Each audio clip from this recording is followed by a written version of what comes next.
What's up guys, I'm Shane and this is Spare Change. Here on the channel, we discuss all things audio and video, like new movies and new AV equipment. So if it's your first time here, consider tapping that subscribe button for new weekly videos. Today we'll be checking out 1985's Back to the Future on 4K Blu-ray.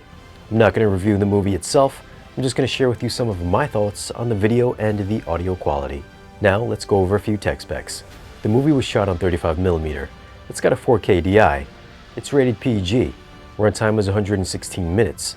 Aspect ratio is 185:1, so you'll get a nice full screen image. Now this is a nice little upgrade over the standard Blu-ray. I don't think it's a night and day difference, but it's still a noticeable one. I did find the overall resolution to be tightened up with obviously less compression from the standard Blu-ray, so you will notice a more stable image. They've also cleaned up the picture so there's no dirt or marks on the print. I also think they may have used a touch of noise reduction because there are times that textures and facial features do have a smoother than normal look. Again, I think it's light because there is still a very faint layer of grain throughout. I found close-up shots had a fine level of detail, so wrinkles and strands of hair had good definition. It's not 4K crisp levels of definition. I'd say it's more like a really good looking Blu-ray level of definition. The brighter outdoor scenes I found to be the best looking here with the most resolvable textural detail.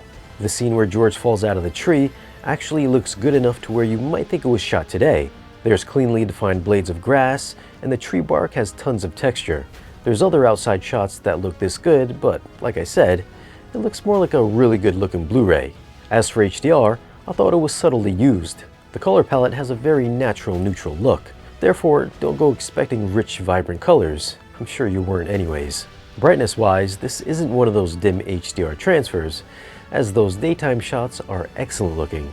There's some nice specular highlights that do pop from streetlights, gunshots, and also electricity.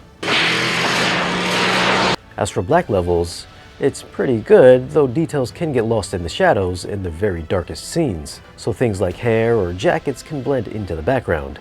You're gonna see some serious shit. Audio gets a new Dolby Atmos mix, and I thought it wasn't bad. Most of the action remains within the lower channels, but there's good extension up top during the action scenes and during the musical numbers. The surround objects are mostly fixed, and the only time I saw them dynamically move, that's from the rain and the wind up in the high channels. Bass is light for the most part, but it does come to life during the musical moments. I think the only time the subs really kicked on was when Marty shifts gear towards the end, right before hitting the lightning. The musical score is probably the best part of this mix, and it spreads through every channel, giving the movie a big cinematic feel. The skateboard scene is probably one of the best sounding parts. Dialogue was always easy to hear through the center channel, so no issues there. So for audio, I'm gonna go with an 8.2.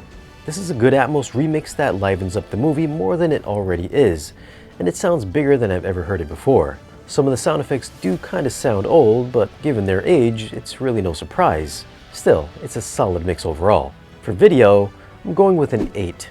This is a clean, very noticeable upgrade over the regular Blu-ray. I think there is a hint of noise reduction being used, but it's nothing detrimental that's going to hinder your viewing enjoyment. So those are my thoughts on the Back to the Future 4K transfer. Have you guys seen it, and how would you rate it? Leave a comment and let us know.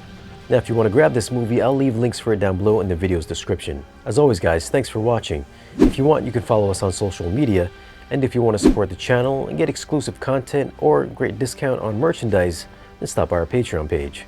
Don't forget to like, share, and subscribe, and we'll see you guys again in the next video.